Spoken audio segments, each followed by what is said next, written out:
तो आज हम जस्ट थोड़ा सा रिविजन करेंगे और दूसरे श्लोक का भी थोड़ा रिविजन करेंगे।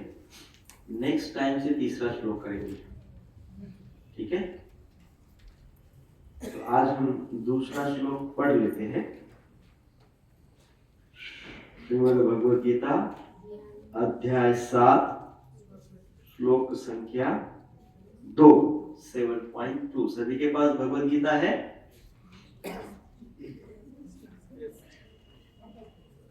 ज्ञानं ते अहं विज्ञानम् ज्ञानं तेऽहं सविज्ञानम् वक्षा इदं वक्षामवशेषतः इदं वक्षामवशेषतः यज्ञात्वा नेह भूयोन् इह अन्यज्ञात्वम् अविशस्यति अन्यज्ञात्वम् अवशिष्यते ज्ञानं तेऽहं सविज्ञानम् इदं वक्ष्यामि अवशेषतः यज्ञात्वा नेह भूयोन् इह भूय अन्यज्ञात्वम् अवशिष्यते ज्ञानं ते अहं सविज्ञानम् इदं वक्ष्यामि अवशेषतः यज्ञात्वा नेह भूयोऽन्य यज्ञात्वा भूयोऽन्य ज्ञात्वं न अवशिष्यते। अनुवाद और तात्पर्य श्रील प्रभुपाद जी के द्वारा। श्रील प्रभुपाद की जय। अब मैं तुमसे पूर्ण रूप से व्यावहारिक तथा दिव्य ज्ञान कहूंगा। इसे जान लेने पर तुम्हें जानने के लिए और कुछ भी शेष नहीं रहेगा। तात्पर्य श्रील प्रभुपाद जी के द्वारा। श्रील प्रभुपाद की जय। पूर्ण ज्ञान में प्रत्यक्ष जगत, इसके पीछे काम करने वाला आत्मा तथा इन दोनों के उद्गम सम्मिलित है। यह दिव्य ज्ञान है। भगवान उपर्युक्त ज्ञान पद्धति बताना चाहते हैं क्योंकि अर्जुन उनका विश्वस्त भक्त तथा मित्र है। चतुर्थ अध्याय के प्रारंभ में इसकी व्याख्या भगवान कृष्ण ने की और उसी की पुष्टि यहाँ पर हो रही है। भगवत भक्त द्वारा पूर्ण ज्ञान का लाभ भगवान से प्रारंभ होने वाली गुरु परंपरा से ही किया जा सकता है। इसका अतः मनुष्य को इतना बुद्धिमान तो होना ही चाहिए कि वह समस्त ज्ञान के उद्गम को जान सके, जो समस्त कारणों का कारण है और समस्त योगों में ध्यान का एकमात्र लक्ष्य है। जब समस्त कारणों के कारण का पता चल जाता है तो सभी ज्ञेय वस्तुएं ज्ञात हो जाती है और कुछ भी अज्ञेय नहीं रहता। वेदों का कहना है, मुंडक उपनिषद 1.3, कस्मिन् भगवो विज्ञाते सर्वम् इदं विज्ञातं भवति। ओम अज्ञानतिमिरान्धस्य ज्ञानाञ्जनशलाकया चक्षुरुन्मिलितं येन तस्मै श्रीगुरुवे नमः। श्रीचैतन्यमनोभीष्टं स्थापितं येन भूतले स्वयं रूप कदा मह्यं ददाति स्वपदान्तिकं। वन्देऽहं श्रीगुरु श्रीयुतपदकमलं श्रीगुरोन् वैष्णवांश्च श्रीरूपं सारजातं सकलरघुनाथान्वितं तं सजीवं साद्वैतं सावधूतं परिजनसहितं कृष्णचैतन्यदेवं श्री राधा कृष्ण पादान् सकलरिता श्री विशाल हे कृष्ण करुणा सिंधु दीनबंधु जगत्पते गोपेश गोपिका कांत राधा कांत नमोस्तुते तप्त कांचन गौरांगी राधे वृंदावनेश्वरी वृषभानुसुते देवी प्रणमामि हरिप्रिये वाञ्छाकल्पतरुभ्यश्च कृपा सिन्धुभ्येव च पतितानां पावनेभ्यो वैष्णवेभ्यो नमो नमः।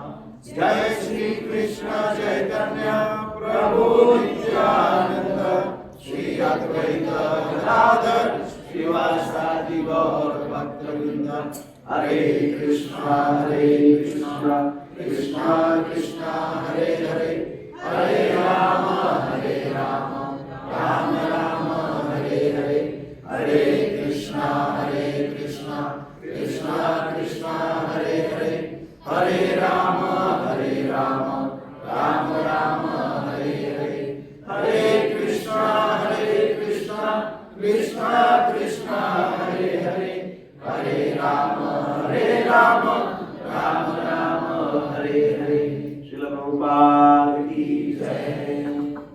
तो हमने 7वें अध्याय की जो शुरुआत की थी, तो विश्वनाथ चक्रवर्ती पाद जी ने जो कहा था कि 7वां अध्याय से लेके 12वां अध्याय तक क्या है, ज्वेल बॉक्स है।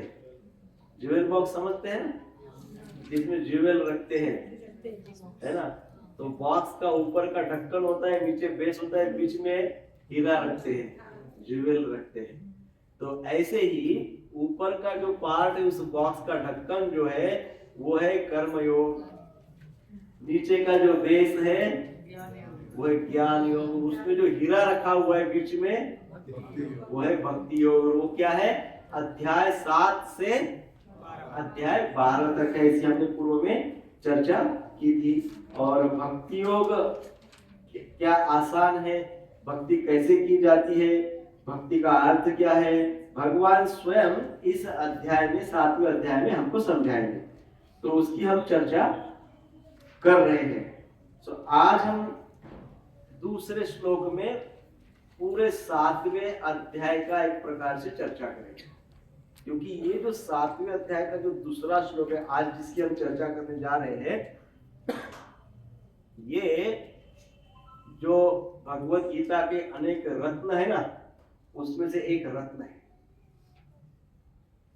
एक रत्न है ये। सो इसलिए इसकी चर्चा करते वक्त सभी ओवरव्यू हम करने का प्रयास करेंगे, एक बार रिवीजन भी हो जाएगी और उसी बात को हम दूसरे शब्दों में चर्चा करेंगे। सो ज्ञानम ते अहम सविज्ञानम इदं वक्ष्यामि अवशेषतः यज्ञात्वा नेह भूयः अन्यत् ज्ञातव्यम अवशिष्यते। अर्थात अब मैं तुमसे पूर्ण रूप से व्यवहारिक तथा दिव्य ज्ञान कहूंगा, है ना। बड़ी इंटरेस्ट की बात है, व्यवहारिक भी ज्ञान कहने वाले हैं, है ना। जिसकी हमको बड़ी आतुरता लगी रहती, कुछ ऐसा सीक्रेट मिल जाए, जादू की छड़ी मिल जाए, सारे दुख दूर हो जाए, प्रचुर मात्रा में धन मिल जाए, सारी समस्याएं समाप्त हो जाए, ऐसा कोई ज्ञान मिल जाए, है ना। तो भगवान कह रहे हैं व्यवहारिक तथा दिव्य ज्ञान कहूंगा, ऐसा बोल रहे हैं भगवान इस अध्याय में। भगवान कह रहे हैं इस अध्याय में नहीं, अब जो विषय शुरू हो रहा है भक्ति योग, 7वें अध्याय से 12वें अध्याय तक, ये 6 अध्याय में भगवान कह रहे हैं कि अब मैं वो कहूंगा जो व्यवहारिक भी है और आध्यात्मिक भी है। व्यवहारिक ज्ञान भी दूंगा, आध्यात्मिक ज्ञान भी दूंगा। और फिर क्या कहते हैं, यज्ञात्वा नेह भूयः, यज्ञात्वा यदि आप जान लोगे तो क्या हो जाएगा, अन्यत् ज्ञातव्यम अवशिष्यते, अन्य कुछ भी जानने का बाकी नहीं रह जाएगा आपको। इतना जान लेने के पश्चात फिर बाकी कुछ जानने लायक बचेगा ही नहीं, सब जान लेंगे आप, ऐसे बोल रहे भगवान। ये 6 अध्याय में भगवान इतनी सारी बातें बोलने वाले हैं। महत्वपूर्ण बात है। सो हमने पिछला श्लोक देखा, 7वें अध्याय का पहला श्लोक। पिछले श्लोक में भगवान श्री कृष्ण ने बताया था, क्या कहा था भगवान ने, कि वो अपने विषय में सब कुछ बताएंगे, ऐसा 7.1 में भगवान ने कहा था। तत् सुनो, इसलिए है अर्जुन सुनो, कहा था अर्जुन सुनो, अब मैं अपने विषय में सब कुछ बता दूंगा। कहां पे बता दूंगा, तो पूरे 6 अध्याय में बता दूंगा। समग्रम माम, समग्रम माम, मेरा संपूर्ण चरित्र बता दूंगा, ऐसा 7.1 में कृष्ण ने बोला था। तो फिर अर्जुन के मन में जिज्ञासा हुई कि जब श्री कृष्ण को जान ही लूंगा, श्री कृष्ण अपने विषय में समग्र बता ही देंगे, तो फिर श्री कृष्ण का सब अपने विषय में बताने के पश्चात कुछ जानने योग्य रहेगा और कुछ जानने की आवश्यकता रहेगी, या फिर कृष्ण के व्यतिरिक्त और क्या जानने का बच जाएगा जिसको मुझे जानना होगा। कृष्ण कह रहे हैं कि ये 6 अध्याय में आप मुझे पूर्णतः जान लोगे, समग्र। तो अर्जुन के मन में जिज्ञासा आई कि फिर जानने का कुछ जानना भी चाहिए क्या? फिर जब कृष्ण को पूर्णतः जान लिया तो क्या और कुछ जानना चाहिए क्या? ऐसा कृष्ण अर्जुन के मन में एक जिज्ञासा उत्पन्न हुई। अब भगवान कृष्ण तो अंतर्यामी है, वो तो समझ गए कि इनके मन में क्या हुआ है। जैसे हमारे मन में भी रहता है, भक्ति करते हैं, भगवान का नाम जप करते हैं, मंदिर में आते हैं, तब जाते हैं, लेकिन पूरा जीवन उधेड़-बुन में जाता है ना। करते तो है सब कृष्ण के, लेकिन पूरी उधेड़-बुन लगी हुई, बहुत सारी एंजाइटीज है, बहुत सारा कुछ है, एक्टिविटीज है, सो मेनी थिंग्स। तो अर्जुन के मन में भी ऐसे ही आया कि मैं कृष्ण को पूर्णतः जान लूंगा, कृष्ण स्वयं कह रहे हैं, तो मैं यदि उस प्रकार से जान लूंगा तो मुझे उसके आगे भी कुछ जानना चाहिए क्या?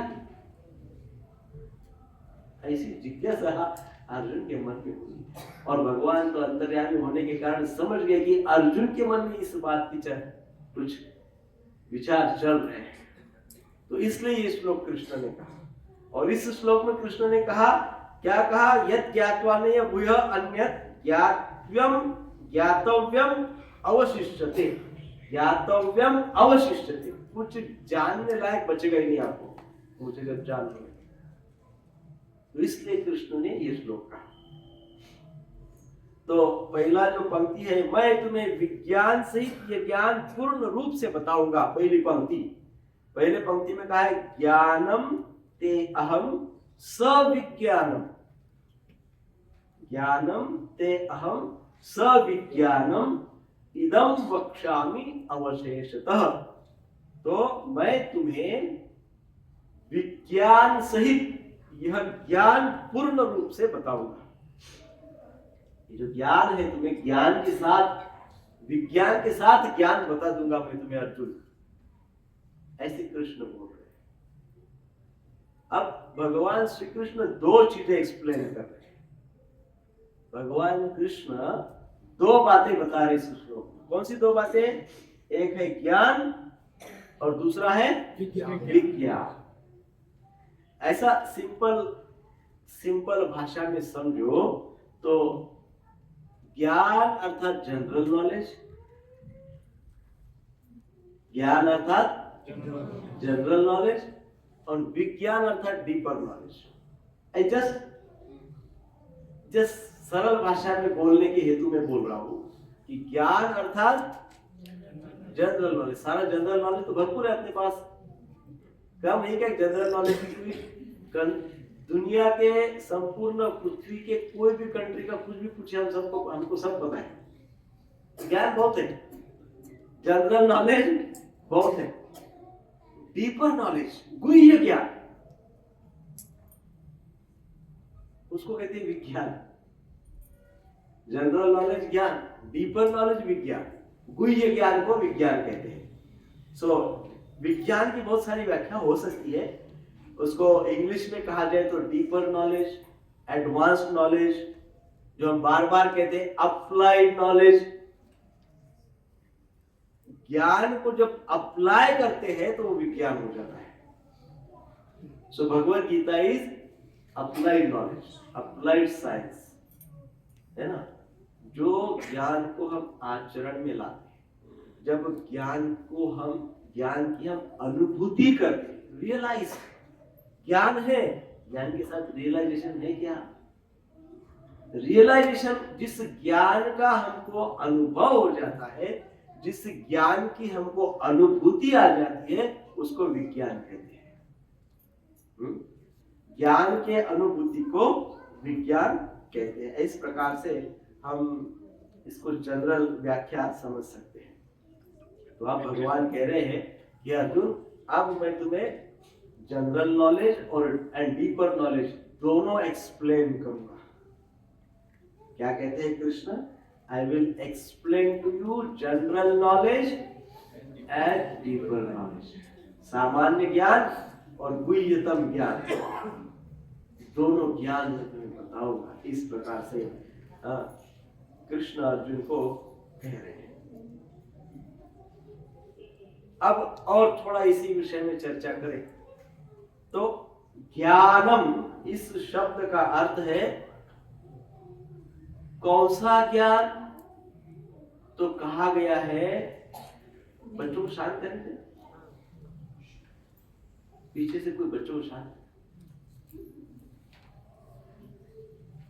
हरे कृष्णा कृष्णा कृष्णा कृष्णा हरे हरे, हरे राम राम राम हरे। अब हम देखेंगे जनरल नॉलेज अर्थात क्या। जनरल नॉलेज अर्थात भगवान कृष्ण के भौतिक और आध्यात्मिक दोनों शक्तियों का ज्ञान। क्या क्या बोला? भगवान के material energy and spiritual energy का ज्ञान, जो एनर्जी है उसका ज्ञान। क्या? भगवान के भौतिक और आध्यात्मिक शक्तियों का ज्ञान, उसी को ज्ञान कहते हैं। अब जो संपूर्ण जगत में हम जो भी कुछ व्यवहारिक ज्ञान रखते हैं वो भौतिक शक्ति है। वो क्या है? भौतिक है ना। भगवान की, उसको कहते हैं एक्सटर्नल एनर्जी, भगवान की बाह्य शक्ति, बहिरंगा शक्ति, बाह्य शक्ति, एक्सटर्नल एनर्जी। सो भगवान के बाह्य शक्ति का और भगवान के आंतरिक शक्ति का ज्ञान, उसको ही ज्ञान कहते हैं। बाकी तो सब जस्ट इंफॉर्मेशन है, उसको ज्ञान नहीं कहते। सो अब उसमें फिर यह बात आती है कि ये भगवान की बाह्य शक्ति और भगवान की आंतरिक शक्ति, इन दोनों शक्तियों को समझना आवश्यक है। Understanding of Krishna's energy is a knowledge. Krishna के शक्तियों को समझना, उसी को ज्ञान कहते हैं। उस अंडरस्टैंडिंग को ज्ञान कहते हैं, उस समझ को ज्ञान कहते हैं। कौन सी समझ को ज्ञान कहते हैं? यस, भगवान की शक्तियों की समझ, कि भगवान की क्या शक्तियां हैं, भगवान कितनी शक्तियां रखते हैं, और उन शक्तियों से भगवान क्या क्या करते हैं, है ना। तो वो भगवान के शक्तियों का knowledge, understanding of energies of the Lord, भगवान के शक्तियों की समझ जो होती है उसको क्या कहते हैं? ज्ञान। अब विज्ञान क्या है फिर? तो विज्ञान कार्य है भगवान कृष्ण के गुणों का ज्ञान विथ रियलाइजेशन। भगवान कृष्ण के गुणों का ज्ञान अनुभूति के साथ, अर्थात अनुभूति के साथ कृष्ण के गुणों का ज्ञान इज इक्वल टू विज्ञान। अब इसको सिंपल करते हैं, सिंपल भाषा में ज्ञान और विज्ञान को थोड़ा सिंप्लीफाई करते हैं। पहले जो हमने कहा ज्ञान, अंडरस्टैंडिंग ऑफ कृष्णाज एनर्जी, ये कृष्ण की कितनी शक्तियां है, पूरा ब्रह्मांड चल रहा है, सबको ऑक्सीजन मिल रहा है, सबको अन्न धान्य मिल रहा है, सबको बुद्धि भी भगवान ने दी है, सब पृथ्वी से सब कुछ प्राप्त कर रहे हैं, सबके बीच में कम्युनिकेशन हो रहा है। ये क्या है? ये सब कृष्ण की एक्सटर्नल एनर्जी से सब प्राप्त हो रहा है। ये सब कृष्ण की एक्सटर्नल एनर्जी, ये सब भगवान की भौतिक शक्ति है, बहिरंगा शक्ति है ना। और ये हमको पता है, ये क्या पता है हमको कि सब कुछ जो आ रहा है ये कृष्ण से आ रहा है, ये हमको पता है ना कि नहीं पता? कहां से आ रहा है? हवा कहां से आ रही है? ऑक्सीजन कहां से आ रहा है? भगवान से आ रहा है। तो ये भगवान से आ रहा है, तो इसका अर्थ है भगवान तो बड़े ऑपुलेंट ऐश्वर्य संपन्न है, हाँ? और ऐश्वर्य संपन्न होते हुए भी वो सब डिस्ट्रीब्यूट कर रहे हैं। तो ये भगवान की क्या है? महानता है। क्या है? भगवान की महानता है। अब मान लो कोई बहुत बड़ा दानी व्यक्ति है, वही ना आजकल बड़े बड़े इंडस्ट्रियलिस्ट कहो, बड़े बड़े बड़े महान लोग हैं, समाज सेवी हैं, या कोई बड़े बड़े कोई क्षेत्र में बड़े नामचीन लोग हैं, उनके विषय में हमने बहुत सुना है, बहुत सुना है ना। जैसे कोई बहुत उदार व्यक्ति है तो जगह जगह पे समाज सेवा के हॉस्पिटल खोल के रखे हैं, जगह जगह पे अन्नदान कर रहे हैं, गरीबों के लिए बहुत कुछ व्यवस्थाएं बना के रखे हैं, है ना। ऐसे बहुत कुछ वो व्यक्ति कर रहा है ना। वो व्यक्ति की वो ग्रेटनेस है कि नहीं? ग्रेटनेस है, महानता है कि नहीं? महान है वो व्यक्ति। हमारे इतिहास में कई लोगों के नाम ले सकते हैं, अभी भी लोग करते हैं समाज सेवा, उदारता से करते हैं। तो ये उन सब लोगों की क्या है? महानता है। और हम सब उनको जानते हैं कि नहीं जानते? जानते हैं। अभी बहुत सारे टाटा, बिरला, अडानी, अंबानी, ये सब इंडस्ट्रियल हाउस वगैरह है, ये क्या करते हैं? बहुत सारा समाज सेवा का कार्य करते हैं। जानते हैं कि नहीं सबको? सारे इंडस्ट्रियलिस्ट को जानते हैं कि नहीं जानते? जानते हैं ना। कैसे जानते हैं आप? उनके कार्य से, उनके कार्य से जानते हैं ना कि ये उन्होंने यहाँ पे ये किया, वहां पे वो किया, अमुक कंपनी, तमुक कंपनी, ये वो बड़ा हॉस्पिटल खोल दिया, है कि नहीं? ऐसा सब जानते, बड़ी करोड़ों रुपए की शादी कर ली ऐसा जानते हैं ना। तो ये सब जानते हैं। ये जानने से काम चलेगा? हाँ? उनके महानता को जानते हैं, है ना।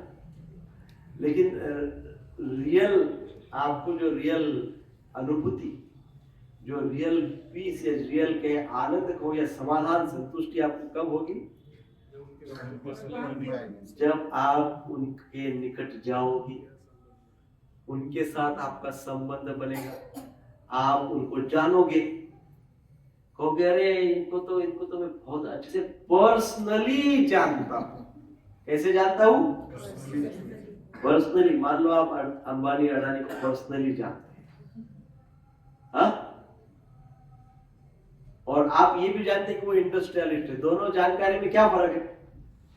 अनुभूति हो गया, हाँ? एक है कि एक व्यक्ति है कि वो उनको सब जानते, बड़े बड़े लोग हैं, ऐसा सब। और एक दूसरा व्यक्ति है कि वो उनको पर्सनली जानता है। तो दोनों में क्या फर्क है? विज्ञान है या विज्ञान? नहीं, फर्क क्या है? एक में मिला है, उनसे तो उनके बारे में बहुत गहराई से अनुभूति का, हाँ? अनुभूति का अनुभव है, पर्सनल रिलेशन है। और पर्सनल रिलेशन होने के कारण एक प्रकार से संतुष्टि है। सब कैरेक्टर जानते, चरित्र जानते, कान जानते, स्वभाव जानते, उनके कार्यकलाप जानते, उनके एक्टिविटीज जानते और पर्सनली जानते, है ना। तो ये कहा गया है इस श्लोक में कि ज्ञानम अर्थात क्या? ज्ञानम अर्थात उनकी महानता को जानना, भगवान की महानता को जानना, अर्थात भगवान की शक्तियों को जानना। और विज्ञान अर्थात भगवान को जानना। ज्ञान अर्थात भगवान की शक्तियों को जानना, और विज्ञान अर्थात भगवान को जानना, भगवान की मधुरता को जानना, महानता और मधुरता, ग्रेटनेस एंड स्वीटनेस। ज्ञान अर्थात क्या? भगवान की ग्रेटनेस को जानना, और विज्ञान अर्थात क्या? भगवान की स्वीटनेस को जानना। तो ये दोनों में विशेषकर भेद। जैसे हम कई बार कहते हैं कि भगवान श्री कृष्ण स्वतः कैसे हैं, ये हम जानना चाहते हैं, है ना। जब तक हम भगवान को व्यक्तिशान नहीं जानते, तब तक हमको पता ही नहीं चलेगा कि वो भगवान वास्तविकता कैसे हैं। जब तक भगवान को पर्सनली नहीं जानते, तब तक पता ही नहीं चलेगा भगवान कैसे। पर्सनली जानना पड़ेगा भगवान। भगवान की शक्तियों को तो जान रहे, पर्सनली जानता है क्या कोई भगवान? जब पर्सनली भगवान को जानेंगे तभी पता चलेगा वास्तविकता में भगवान कैसे है, उनका चरित्र कैसा है, उनका स्वभाव कैसा है, और भगवान की रुचि किसमें है, भगवान की रुचि किसमें है, भगवान को क्या अच्छा लगता है। ये तो तभी होगा जब हम उनको वास्तविकता से अच्छे से जानेंगे। इसलिए विज्ञान अर्थात कृष्ण को पर्सनली जानना। पर्सनली कृष्ण के अनेक रूप है। कृष्ण परमात्मा रूप में आपके हृदय में है, कृष्ण ब्रह्म के रूप में कण-कण में है, भगवान सर्वत्र है, सब कुछ भगवानमय है, सब कुछ विष्णुमय का है। विष्णुमय जगत सर्व, सारा जगत विष्णुमय है, बरोबर कि नहीं? परंतु मुझे भगवान को पर्सनली जानना है, पर्सनली उसके उनके क्वालिटीज, उनके कैरेक्टरिस्टिक्स, वो कैसे भगवान भक्तों के, उनके बहुत क्लोज डिवोटी जो है, बहुत अच्छे भक्त है, उनके साथ भगवान कैसे डील करते हैं, ये मुझे जानना है। देन वो भक्तों से प्रेम कैसा करते हैं, वात्सल्य कैसे भगवान कैसे सारे भक्तों के प्रति अपना प्रेम उजागर करते हैं, ये मुझे जानना है। देन उनके भगवान के जो पर्सनल डीलिंग्स है, पर्सनल व्यवहार है, उनके इंटीमेट भक्तों के साथ, उनके जो उच्च कोटि के भक्त है, वो उच्च कोटि के भक्तों के साथ भगवान के क्या व्यवहार, कैसा बर्ताव है, भगवान क्या भगवान बिहेव करते हैं उनके साथ, वो जानना। और इसलिए भगवान का उस रूप को, भगवान की उस रूप और गुण को जो जानना चाहता है, इस प्रकार से जानना चाहता है, उस जानने को, उस जानकारी को, या उस जानकारी का जो अनुभव है, उसको विज्ञान कहते हैं। इतनी बड़ी व्याख्या है ज्ञान और विज्ञान, लेकिन एकदम सरल है। अर्थात अब हम रिवीजन करेंगे। ज्ञान अर्थात क्या? भगवान की शक्ति को जानना चाहिए। महानता अर्थात क्या? भगवान की उनकी भौतिक और आध्यात्मिक शक्तियों के बारे में जानना। आध्यात्मिक और भौतिक शक्ति, और दैट इज भगवान की वो क्या है? ग्रेटनेस। भगवान की ग्रेटनेस के विषय में जानना, उसको क्या कहते हैं? महानता। और विज्ञान किसको कहते हैं? भगवान की मधुरता, मधुरता को रियलाइज करना। अब मधुरता अर्थात क्या? भगवान का चरित्र क्या है, भगवान का स्वभाव क्या है, भगवान भक्तों के साथ डीलिंग कैसा करते हैं, भगवान कनिष्ठ भक्तों के साथ कैसा डील करते हैं, मध्यम भक्त के साथ कैसा डील करते हैं, उत्तम भक्तों के साथ कैसा डील करते हैं, भगवान की रुचि किसमें है ना। तो ये जानना अर्थात विज्ञान। अब हम ये सोचे कि भगवान ने, जो हमने पहले श्लोक में और अध्याय के टाइटल में जब चर्चा की थी, कि जो मध्य का विषय वो इतना महत्वपूर्ण है कि जिसमें भगवान की स्वीटनेस और भगवान की ग्रेटनेस, पूरे 6 अध्याय में इसकी चर्चा है ना। इसीलिए ये जो सेक्शन है बीच का मध्य भाग है। सैंडविच होता है ना, ऊपर एक स्लाइस होती है, नीचे एक स्लाइस होती है, बीच में क्या होता है? बटर हाँ, बटर मसाला होता है, मसाला होता है, मसाला होता है, मसाला चीज होता है, बटर होता है। आपको जो जो भी अच्छा लगता है सब बीच में ही होता है। ऊपर और नीचे तो बस स्लाइस ड्राई, बाकी सब सूखी बीच में ही रूखी रहता है। रूखी सूखी स्लाइस होती है, ब्रेड होता है, बीच में सब रहता है। सब कुछ बीच में होता है, सारा रस बीच में होता है। सो इसलिए 7 से 12 अध्याय क्या है? पहले 1 से 6 और दूसरे 13 से 18, ये 2 स्लाइस हो गई। बीच में क्या है? सारा रस, पूरा रस भरा हुआ है बीच में। जैसा कि हमने पहले इसकी चर्चा हमने की थी, फर्स्ट 6 चैप्टर, पहले 6 अध्याय क्या है? कर्मयोग। आखिरी के 6 अध्याय क्या है? ज्ञान योग। बीच के 6 अध्याय में क्या है? और इसमें ही पूरा रस भरा हुआ है। यही क्या है?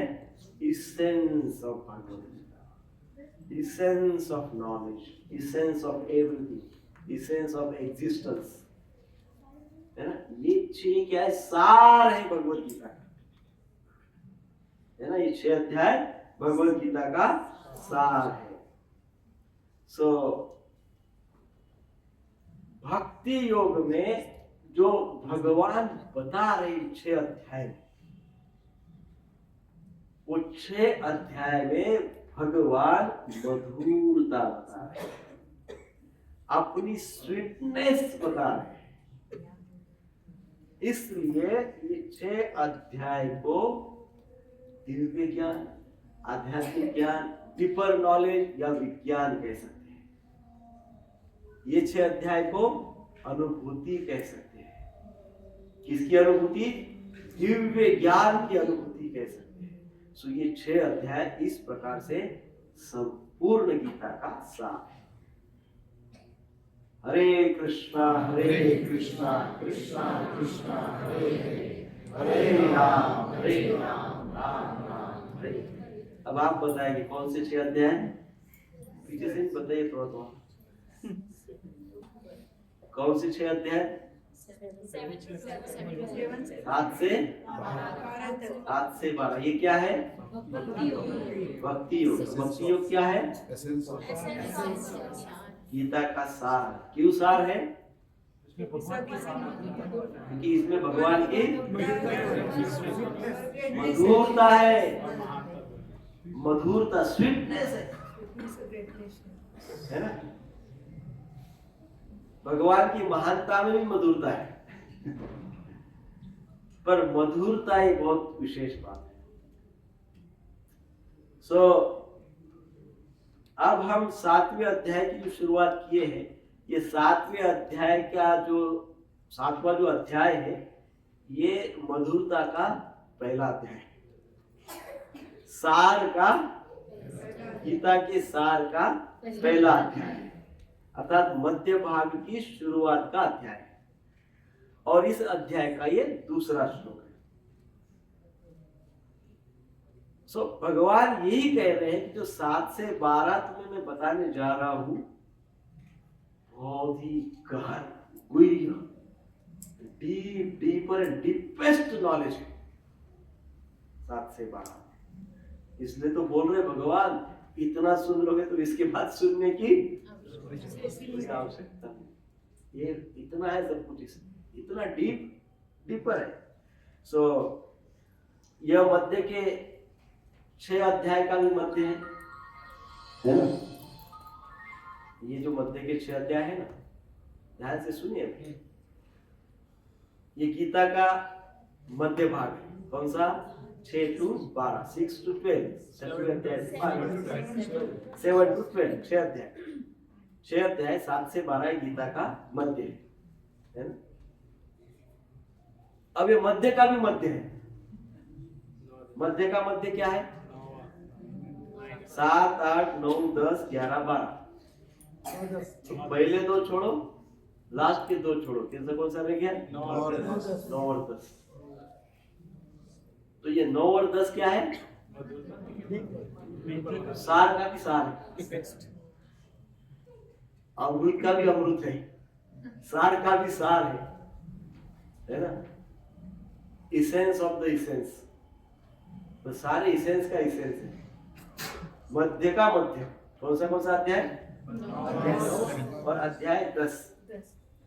सो इन 2 अध्याय में विशेषकर कृष्ण बहुत गुह्यतम बातें बताते हैं, इंटीमेट नॉलेज।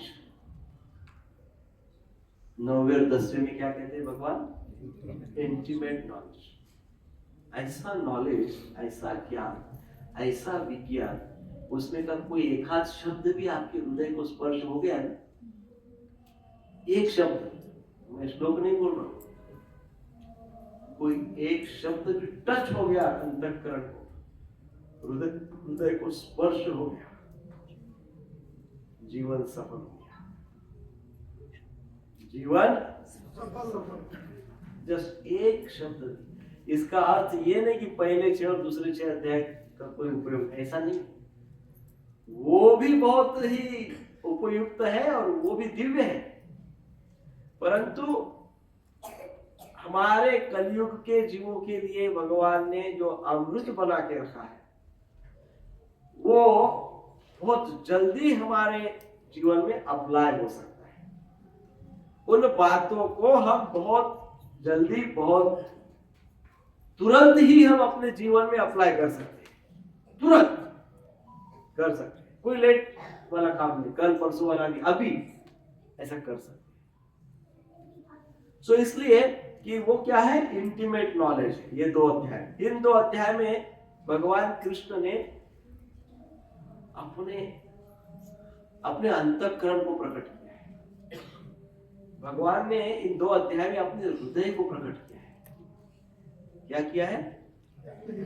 अपने हृदय को पर्सनल, एकदम पर्सनल बातें बोली, एकदम अंतःकरण की, उनके अंतःकरण की बातें बोली, हार्ट को प्रेजेंट किया है भगवान इन 2 अध्याय में। सो जैसे 9वें अध्याय में यदि हम देखें तो 9वें अध्याय में आता है, समोहम सर्वभूतेषु न मे द्वेषस्ति न प्रियः, मैं सबके प्रति प्रेम रखता हूँ, सबको मैं, सबका ध्यान रखता हूँ, सबके लिए प्रिय हूँ, कोई मेरे लिए द्वेषी नहीं है, कोई ना प्रिय है, मैं सबके लिए इक्वल हूँ। इस प्रकार से फिर हमारे लिए बहुत अतिशय प्रिय श्लोक है 9.26, पत्रम पुष्पम फलम तोयम, ये भी 9वें अध्याय में भगवान ने बोला है। फिर अपिचेत सुदुराचारो, कहते हैं कि भाई कोई यदि फॉल डाउन हो गया किसी का, बाय मिस्टेक किसी ने कोई गलतियां कर दी, कुछ हो गया अज्ञानतावश, भगवान कहते हैं अपिचेत सुदुराचारो भजते माम अनन्य भाग, श्लोक संख्या 30, 9.30। भगवान कहते हैं, अर्थात भगवान जितने भी गलत करने वाले हैं, गलतियां करने वाले, सबको एकोमोडेट करते हैं, मैं सबको एडजस्ट कर लेता हूँ। भगवान बोलते हैं मैं सबको अपना लेता हूँ, कोई कुछ मिस्टेक कर ले, कोई कुछ गलती कर ले, कोई थोड़ा बहुत 19-20 कर ले भगवान क्या कहते हैं, मैं उसको अपनाता हूँ, मैं उसको एकोमोडेट करता हूँ, मैं इसको रिजेक्ट नहीं करता हूँ। ये भी बात 9वें अध्याय में भगवान ने 29, 30, 26, इस प्रकार से ये 2 अध्याय भगवान के हृदय, भगवान का हृदय इन 2 अध्याय में भगवान बताते हैं। ये हो गया।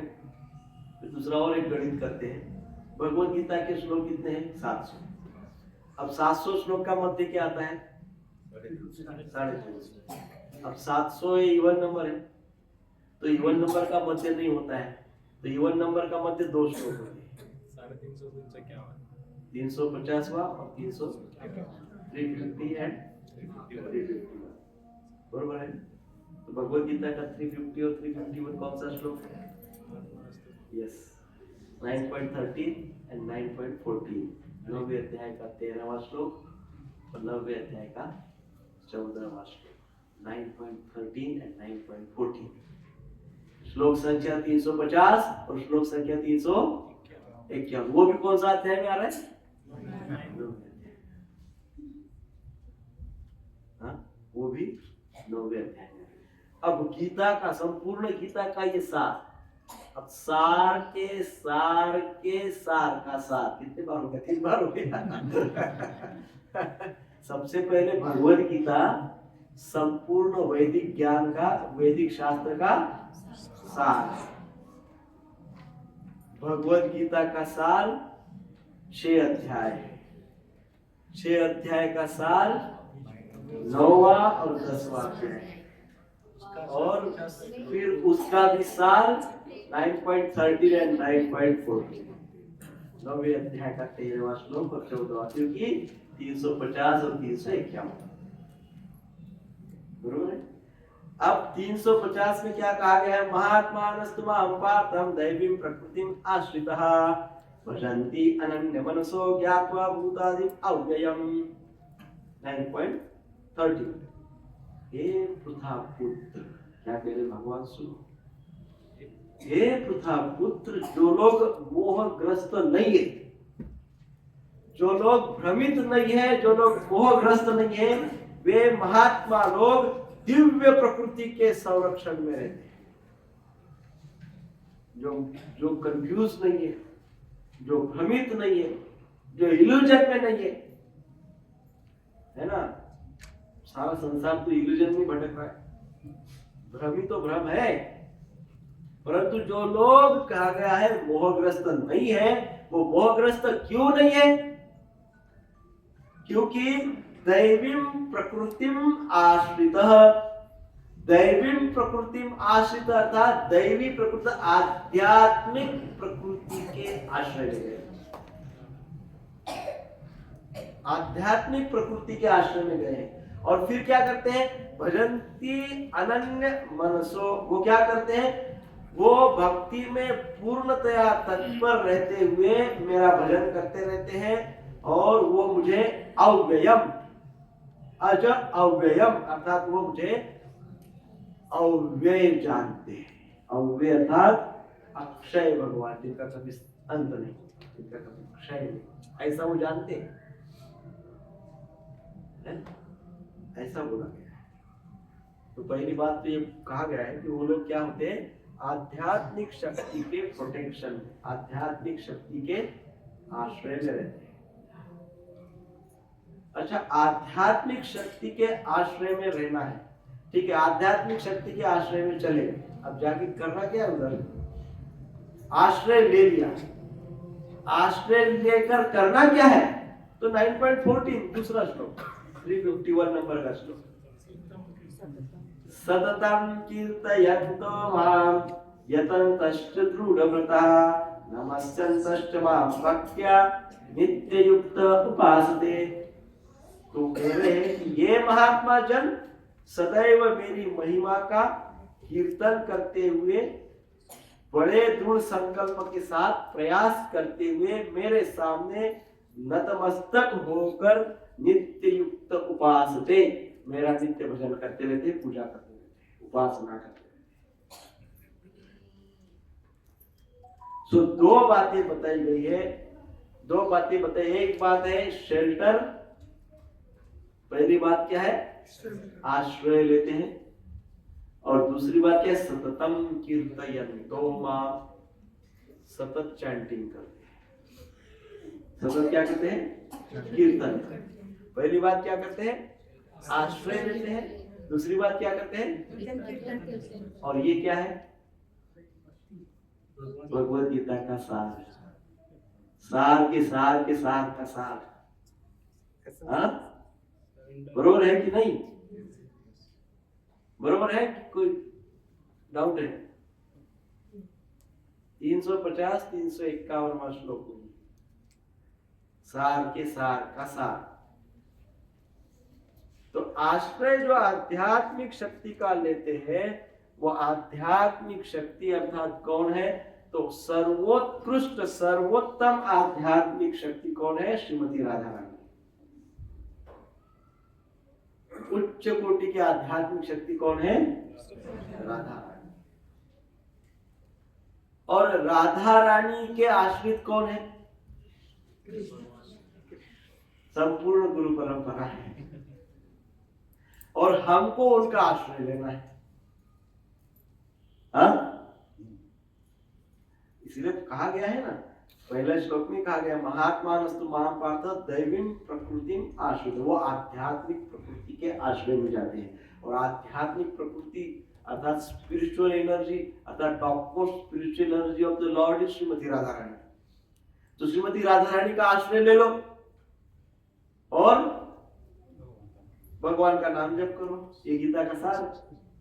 लेकिन श्रीमती राधा रानी का आश्रय लेंगे कैसे?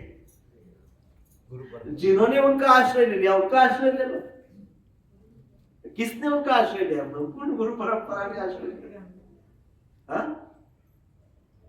तो गुरु परंपरा के आश्रित होके सतत कीर्तन करोगे तो मुझे प्राप्त हो जाओगे। जब मुझे प्राप्त हो जाओगे तो मेरा पूरा ज्ञान, पर्सनल रिलेशनशिप हो जाएगा।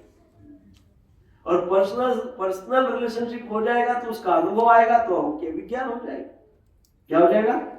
विज्ञान हो जाएगा। और विज्ञान हो जाएगा तो फिर सेकंड पंक्ति, दूसरी पंक्ति में क्या कहते हैं? दूसरी में यज्ञात्वा ने अभूयो, दूसरी कोई चीज जानने की फिर आपको आवश्यकता नहीं।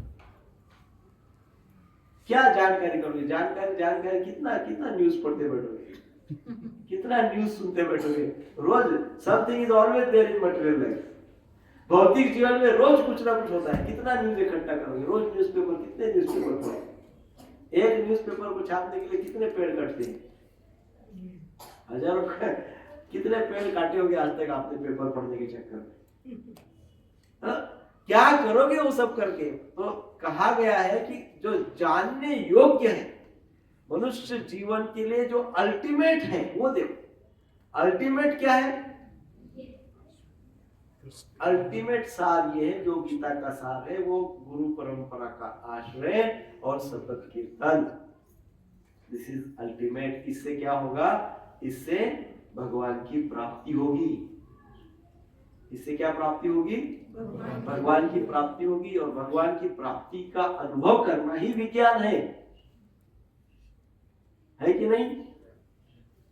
स्पिरिचुअल, आध्यात्मिक ज्ञान का रियलाइजेशन इज इक्वल टू विज्ञान। तो इसलिए आध्यात्मिक ज्ञान का रियलाइजेशन चाहिए प्रभु जी। इंपॉर्टेंट बात क्या है? जानकारी इंपॉर्टेंट बात कदापि नहीं है। इंपॉर्टेंट क्या है? रियलाइजेशन, अनुभूतियां। That is important. कैसे लेंगे? आपके सामने बहुत अच्छी थाली परोसी। थाली कैसे परोसी? एक सुंदर बढ़िया ग्लॉसी पेपर पे पंच पकवान का पिक्चर निकाला, बहुत सुंदर डिजाइन निकाली, रसगुल्ला, गुलाब जामुन, इतना सुंदर डिजाइन निकाल के लीजिए। आप भूखे हैं, सामने परोसा। आप भी जानते हैं रसगुल्ला कैसा होता है, आप सब जानते हैं सब कैसा होता है ना? जानते हैं, ज्ञान तो सब। माताओं को दुनिया के सारे कॉन्टिनेंटल कुक सब पता है कि नहीं? पता होने से टेस्ट मिला? पता होने से टेस्ट मिलता है? क्या करना पड़ेगा? बनाओगे तभी तो मिलेगा। तो केवल इधर जानकारी लेकर रखे कुछ लाभ नहीं है। भगवान है, ये है, गीता है, भागवत है, वेद है, भक्त है, गुरु आश्रय है, नाम कीर्तन, अरे सारी जानकारी है ना। एप्लीकेशन क्या है? व्यवहारिक जीवन में कितना उतारते हैं उसको विज्ञान कहते हैं। वैज्ञानिक बनो सब, ऐसा भगवान का इंस्ट्रक्शन है। सब वैज्ञानिक बनो। वैज्ञानिक बनो अर्थात रियलाइज सोल बनो, अनुभूतियां प्राप्त करो, है ना? ये भगवान की इच्छा है इस श्लोक। सो थ्रू आउट हमने जो चर्चा का विषय ये था दूसरे श्लोक के माध्यम से, ये 6 के 6 अध्याय बहुत इंपॉर्टेंट है, बहुत महत्वपूर्ण है। इस दरमियान जो व्यक्ति ये ज्ञान को लेता अप्लाई करते जाएगा धीरे धीरे, उस व्यक्ति को भगवान की प्राप्ति होगी, भगवान की अनुभूति होगी, भगवान का साक्षात्कार होगा। ऐसा भगवान ही बोल रहे, स्वयं बोल रहे। जिसको जिसको साक्षात्कार चाहिए, अनुभूति चाहिए, भगवान की कृपा चाहिए, वो ये 6 अध्याय तक एक भी शनिवार मिस नहीं करेगा। हरि और जिसको ऐसा लगता है कि वो स्वयं ही सब कुछ परिपूर्ण है, वो कुछ भी कर सकता है। हरे कृष्णा कृष्णा कृष्णा कृष्णा हरे हरे, हरे राम राम राम हरे हरे। तो 2 बातें महत्वपूर्ण, सार का सार के सार का सार। शेल्टर ऑफ राधा रानी अर्थात गुरु परंपरा एंड चैंटिंग होली नेम। ये क्या होगा इससे? You will come to me, Krishna बोलते हैं।